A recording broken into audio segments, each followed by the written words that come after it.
Sir সকালে ঘুম থেকে উঠে কোমর ব্যথা খুব প্রাসঙ্গিক একটি বিষয় নিয়ে আলোচনা করছি। শুরুতে আপনার কাছে জানবো যে কি কারণে হয়ে থাকে। ওয়েল, আপনি যদি বলেন যে সকালে কোমর ব্যথা, তার মানে আপনি এই সকালের আগের যে সময়টা কি করছেন? বলে আমি শুয়েছিলাম। শুয়ে থাকলে আর দিনের অ্যাক্টিভিটি কি এক? নো। এই জন্য সকালে কোমর ব্যথা হতেই পারে। দিনে আপনি একটা অ্যাক্টিভ অবস্থানে থাকেন, আর রাতে আপনি ঘুমিয়ে আছেন হয় একই অবস্থায়, অথবা মাঝে মাঝে আপনি একটু সরে যাচ্ছেন। আমরা যদি এই জার্নালের কথা বলি, একটি জার্নালে বলা হয়েছে, যারা এই মাসকুলোস্কেলেটাল উপর কাজ করে, 1914 সালে এটা পাবলিশ হয়েছে। সেখানে বলছে যে সারা রাত যখন আমরা শুয়ে থাকি তখন আমাদের সকালে ব্যথা হতেই পারে। কেন হতে পারে? কারণ আমরা একই অবস্থানে শুয়ে থাকি, আমাদের অ্যাক্টিভিটি কম হয়।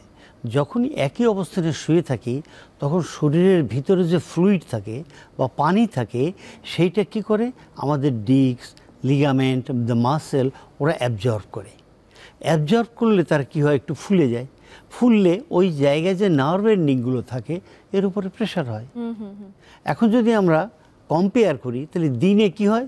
দিনে আমাদের এটা ফলে না। দিনে আমরা অ্যাক্টিভিটি করি, উঠি, বসি, চলি, মাসেলে অ্যাকুমুলেট করে না, ডিস্ককে অ্যাকুমুলেট করে না, ড্রেইন হয়ে যায়। এই জন্যে রাতে ঘুমালে সকালে এটা ড্রেইন হয় না, যার জন্যে আমাদের সকালে কোমর ব্যথা হয়, হতেই পারে। একদমই।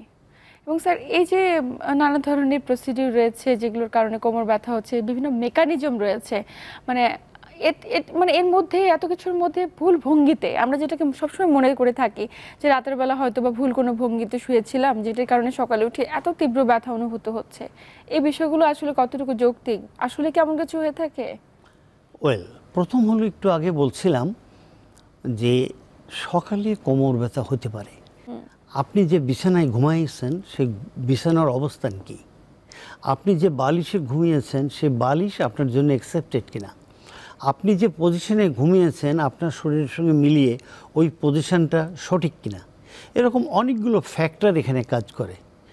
এছাড়া ফ্লুইড জমে সেটা নার্ভ এন্ডিংয়ে কম্প্রেস করে ব্যথা হয়। সুতরাং এই জিনিসগুলো আপনাকে মনে রাখতে হবে।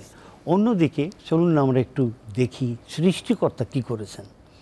সৃষ্টিকর্তা আমাদেরকে সৃষ্টি করেছেন এরকম বাঁকা করে, অর্থাৎ মাজার এখানে আপনার একটা কার্ভ হবে, গর্ত থাকবে। তো আপনি যখন শুয়ে থাকেন এভাবে, পা থাকে আপনার সামনের দিকে, আমরা কাত হয়ে শুয়ে থাকি, তখন কি হয়? মাজা রাউন্ডেড হয়ে যায়।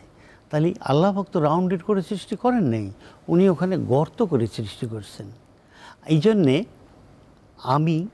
আমার একটা স্লোগানে আছে, আমি সেই স্লোগানে বলি, কিপ ইউর ব্যাক হলো। আপনার ব্যাকটাকে হলো করে রাখার চেষ্টা করেন। কিপ ইউর ব্যাক হলো। ব্যাক যদি হলো করেন তাহলে আপনার কোমর ব্যথা অনেকটাই কমে যেতে